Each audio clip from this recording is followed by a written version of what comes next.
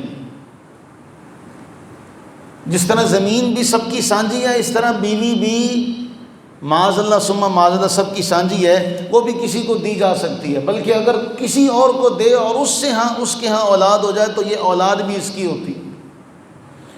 یہ اس ایران کی ایک صورتحال ہے۔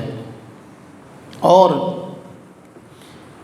آگے چلیں تو جو کسریٰ بادشاہ تھا اس کے حوالے سے لکھا کہ 12,000 عورتیں اس کے پاس تھی، کسریٰ کے پاس۔ کتنی؟ 12,000 عورتیں، اور 50,000 اصیل گھوڑے اس کے پاس تھے۔ اور لکھا 1 ایکڑ زمین تھی جو سونے کی بنائی ہوئی تھی۔ کتنی؟ جس پر بادشاہ بیٹھ کر شراب پیتا تھا اور بادشاہ کے درباری بیٹھ کر شراب پیتے تھے۔